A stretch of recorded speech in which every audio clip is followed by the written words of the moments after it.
मेरे एक रिजॉर्ट और होटल का कुछ काम था। तो वो फाइल जो है सरकारी ऑफिस में पड़ी हुई थी और वो करके नहीं दे रहे थे। बहुत छोटा सा काम था, कोई उसमें ऐसा नहीं था कि बड़ा काम था।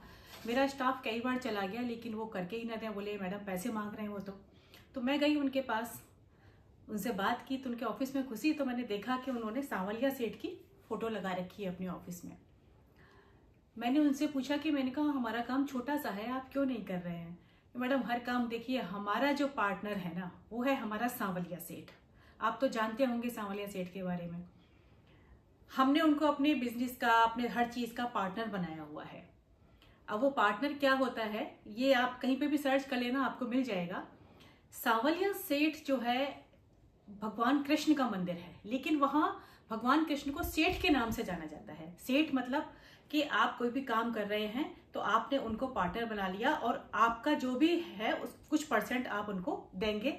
और उसमें 90% लोग जो है सरकारी भ्रष्ट ऑफिसर, 2 नंबर करने वाले, तस्करी, गंदा काम, जो भी सब करने वाले हैं ना, सब उनके भक्त हैं।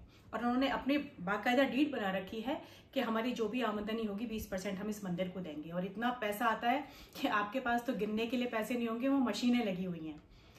तो वो कृष्ण का मंदिर इस तरीके से दर्शाया गया है और लोग जो है वहां बहुत भीड़ रहती है और लोग बहुत आते हैं। उन्होंने मुझे बताया कि हमारे जितने भी करप्ट अधिकारी हैं सब जो है सांवलिया सेठ के भक्त हैं और पूरी बंदी बंदी हुई है कि इतना इतना वहां देकर आना है। तो ये कैसा मंदिर है भाई? अब आप बताइए कि आप कृष्ण के चरित्र का कितना हनन कर रहे हो।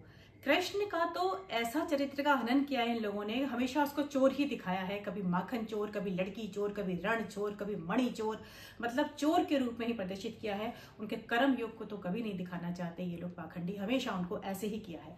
अब वहां कैसे चलता है काम? वो ऐसे चलता है, किसी व्यक्ति का, कोई भी व्यक्ति, आप मंदिर में गए, अब 50 लोग 100 लोग रोज जाते हैं, उनमें से मान लीजिए 5 या 10 लोगों का काम हो गया। वो तो वैसे भी होना होता है, ऐसा तो है नहीं कि नहीं होगा, किसी का ही नहीं होगा। काम 5 या 10% का हो गया, उसको क्या लगा कि सारी देन इस मंदिर की है, ये हम यहाँ पर बोल के गए थे और हमारा काम हो गया।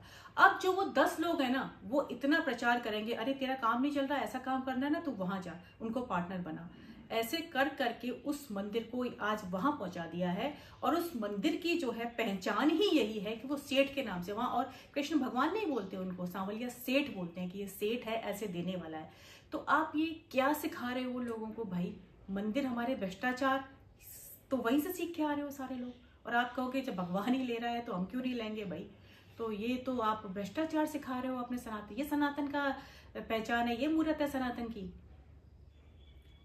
भगवान के मंदिर से आप भगवान से सौदेबाजी करते हो, फिर अपने आप को प्रेमी बोलते हो, फिर अपने आप को भक्त बोलते हो। आपको शर्म नहीं आती है? हाँ, कैसे चरित्र का हनन करते हो, फिर आप बोलते हो कि हम तो भगवान के प्रेमी हैं। अगर मंदिर के सामने ये लिख दिया जाए ना कि यहाँ पर मांगना पाप है, मैं कह रही हूँ मंदिर में कोई जाएगा ही नहीं, क्योंकि आप तो सब मांगने के लिए जाते हो, एक से एक भिखारी हो आप लोग। दूसरों को क्या बोलते हो, आप हमेशा इसीलिए भिखारी बने रहते हो। एक बार आप बिना मांगे आप देखो ना, वो भगवान अपने पास बिठा लेगा आपको। आप करके तो देखो, आप उससे कुछ मत मांगो, उसके समकक्ष हो जाओगे। मांग मांग के सब हर समय मांगते ही रहते हो, सारे मंदिरों में मांगते ही रहते हो, बस मनोकामना के लिए जाते रहते हो।